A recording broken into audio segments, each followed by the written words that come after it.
In the 7th century, two exhausted empires, Byzantine to the west and Sasanian Persian to the east, dominated the Middle East, locked in endless war. Their conflict left the region drained and vulnerable, with borderlands in chaos.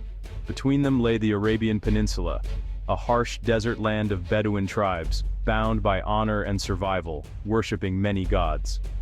Mecca, a thriving trade hub, stood at the heart of Arabia, home to the Kaaba and the Quraysh tribe. Pilgrims from across Arabia visited Mecca, making it a center of commerce and religious truce. Yet Mecca was changing. Wealth was eroding old tribal values, and inequality was growing. Spiritual unease simmered.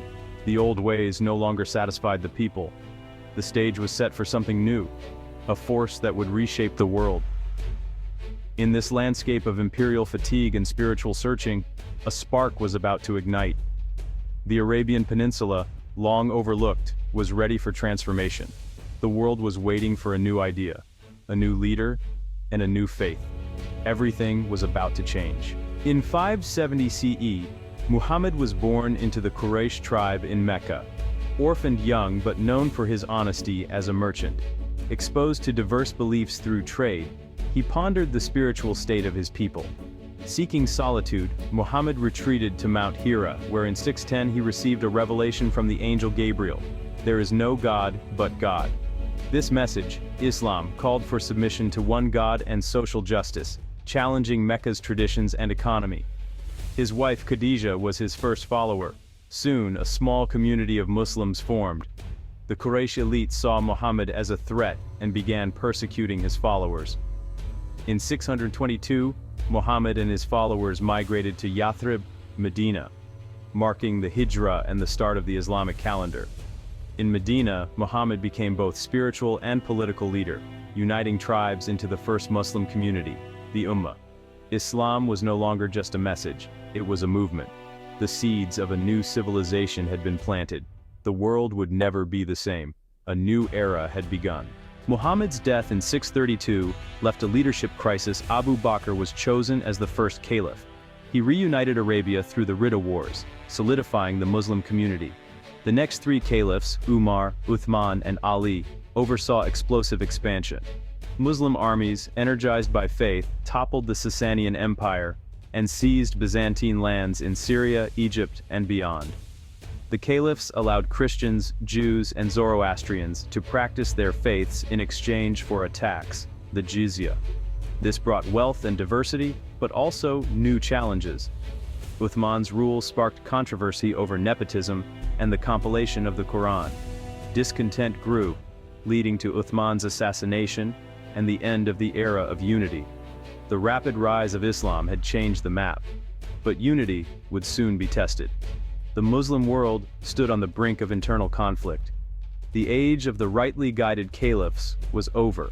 Uthman's assassination plunged the Muslim community into civil war.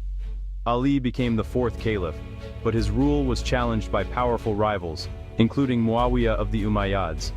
The first fitna erupted, splitting the Ummah and leading to the Battle of Siffin. Arbitration fractured Ali's support, the Kharijites broke away, and Ali was eventually assassinated. Muawiyah seized power, founding the Umayyad dynasty and shifting the Caliphate to a hereditary monarchy. The Sunni-Shia split crystallized. Shia followed Ali's lineage, Sunnis accepted the Umayyads. What began as a political dispute became a lasting religious divide. The Islamic world would never be truly united again. The Umayyad dynasty moved the capital to Damascus, ruling as kings over a vast multicultural empire. They unified administration, made Arabic the official language, and expanded from Spain to India. Artistic and architectural achievements flourished, with landmarks like the Dome of the Rock and the Great Mosque of Damascus. Yet, internal tensions simmered. Shia opposition, the martyrdom of Hussein at Karbala, and resentment from non-Arab converts, Mawali, who faced discrimination. Discontent grew as the Umayyads were accused of decadence and impiety. The seeds of revolution were sown. The Umayyad era brought both glory and division. The empire's unity was fragile, and change was on the horizon. A new dynasty was about to rise from the east. The Islamic world was poised for transformation. The Abbasids, claiming descent from Muhammad's uncle, led a revolution against the Umayyads, seizing power in 750. They moved the capital to Baghdad, creating a cosmopolitan empire influenced by Persian culture. The Abbasid era marked the Islamic Golden Age. Baghdad became a global center of science, philosophy, and learning.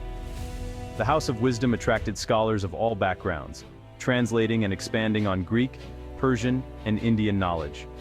Advances in mathematics, medicine, and astronomy flourished. Algebra and the concept of zero spread worldwide. The Abbasid Caliphate was the world's intellectual powerhouse. Yet, as the empire grew, unity weakened.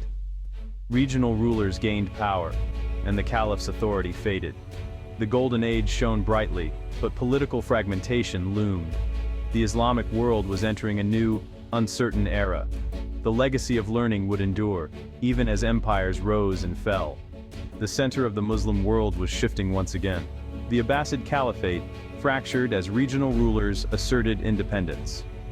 Rival dynasties emerged in Spain and North Africa, while the Fatimids founded Cairo. The Caliph in Baghdad became a figurehead, controlled by powerful families like the Umayyads. The separation of religious and political authority marked a turning point. Turkish warriors, once slave soldiers, rose to power, most notably the Seljuks.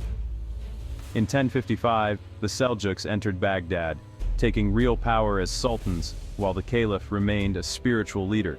The Seljuks restored Sunni orthodoxy and set the stage for new conflicts. The Islamic world was now a patchwork of states, vulnerable to foreign threats. The age of unity was over. A new era of fragmentation and invasion had begun. The stage was set for dramatic change. After the Mongol devastation, new Islamic empires rose, powered by gunpowder technology. The Ottomans in the West, Safavids in Persia, and Mughals in India became the dominant powers.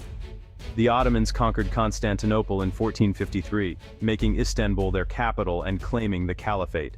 The Safavids established Shia Islam as Persia's state religion, deepening the Sunni-Shia divide. The Mughals, ruling over a Hindu majority, fostered cultural synthesis and built wonders like the Taj Mahal. Rivalries between these empires shaped the region's politics and religious landscape. The Islamic world was now defined by powerful, competing centers. Each empire left a unique legacy of culture, art, and governance. The age of the gunpowder empires brought both glory and new divisions. The world was changing rapidly, and the old order would not last forever. For centuries, the Ottoman Sultan held the title of Caliph, ruling a vast multi-ethnic empire from Istanbul. The Ottomans were once a global power, but by the 1800s, Europe's rise left them struggling to keep up. Internal decay and external pressures earned them the label, the sick man of Europe. The empire lost territory to nationalist uprisings and European colonialism. Reform efforts failed to halt the decline. Pan-Islamic appeals could not reverse the losses. World War I dealt the final blow. Defeat led to the empire's dismantling by Allied powers. In Anatolia, Mustafa Kemal Ataturk led a nationalist movement, founding modern Turkey. In 1924, Ataturk abolished the Caliphate, ending an institution that had lasted over a millennium. The Caliphate, once the heart of the Muslim world, faded quietly into history. Its legacy endures, but its era is over. The modern Middle East emerged from its ashes, shaped by new nations and new challenges. The story of the Caliphate had come to an end.